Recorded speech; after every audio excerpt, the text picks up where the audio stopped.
Hi guys, welcome back to my channel. Disney Dreamlight Valley today posted a newsletter about their floating islands.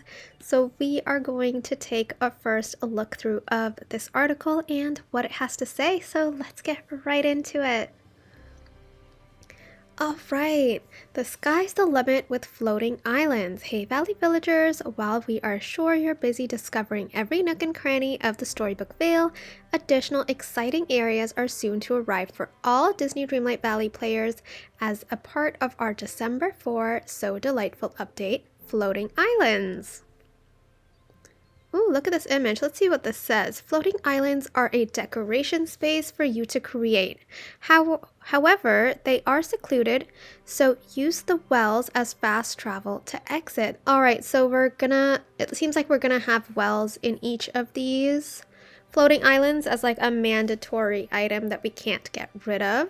Interesting choice. I wish we could just go into map and fast travel from there without having a well to ruin an aesthetic, but it's okay. All right, featured in our 2024 showcase stream, you may have first noticed these floating islands in the skies above the valley, inaccessible until now. Once you've completed the main story quest, What's Left Behind, check in with the valley's resident. Okay, so we have to talk to Merlin, and then he's going to sort of introduce us to floating islands by starting off a quest called Islands in the Sky. All right, using a wishing well or the map fast travel menu, like I mentioned earlier, you can access the first of these islands themed after the plaza. It seems like in addition to discovering a new space to practice your decorating skills, Merlin has too found an opportunity to move the Dreamlight Library to somewhere away from the hustle and bustle of the valley. So does this mean that we're going to get the Plaza floating island for free? Because it says you can access the first of these islands as you're completing this quest with Merlin. Unsure. Hopefully we'll get more information on this. Let's see what this image here says. Unlocking floating islands. Access the floating islands by interacting with the wishing well or by selecting the fast travel shortcut from within the map. From the fast travel menu, you can access the floating islands tab to select which island you want to unlock.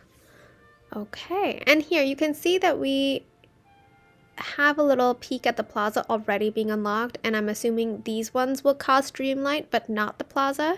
Don't quote me on that, I could be wrong, but fingers crossed. After you've helped him out, the Plaza floating island becomes available to make your own, along with the 3 other floating islands based off of some of the valley's other biomes.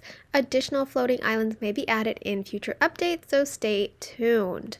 Using the map fast travel menu will allow you to unlock these additional islands, each costing 15,000 Dreamlights. With the exception of a wishing well, each features roughly 65 by 65 squares of decorating space. Alright, that's not bad at all. Okay, with the exception of the wishing well, I already read that part, providing you with a blank canvas to express yourself. Each floating island also hosts its own decorating island limit. I'm wondering how much that item limit is going to be, because for like our valley as a whole, for me as a Switch player, it's 3,000 items, and for other players it could be up to 6,000 for the entire valley or all of Rift in Time or all of Storybook Vale. I'm wondering if this is going to be maybe 1,000 items, 2,000 items, or if they're actually going to make it 3,000 items as well. Who knows? Will you house all your villains on an island to keep an eye on them, or perhaps move your avatars home, creating your personal paradise? So it says move your avatars home, so we can't have multiple main houses in each of the floating islands. You can only probably move your main house there, and then it'll stay up there and it won't be in your main valley anymore. Your villagers can be found visiting the floating islands, and players participating in a valley visit with you can also take in the sights of your island creations. The floating islands feature will arrive for all players as part of the So Delightful update launching on December 4th. Okay, so not bad at all. I'm very excited to see where they take this and what they do with this floating islands feature, and hopefully they give us more information throughout this week up until Wednesday, December 4th, which is next week. So the next free content update is literally coming in less than 7 days from now, which is absolutely insane to think about. I'm still just scratching the surface with Storybook Vale, so this is very, very exciting for me. But that's all I have on Floating Islands news for you today. I hope you guys enjoyed this video. Don't forget to like and subscribe, and I will see you guys very, very soon. Bye, guys!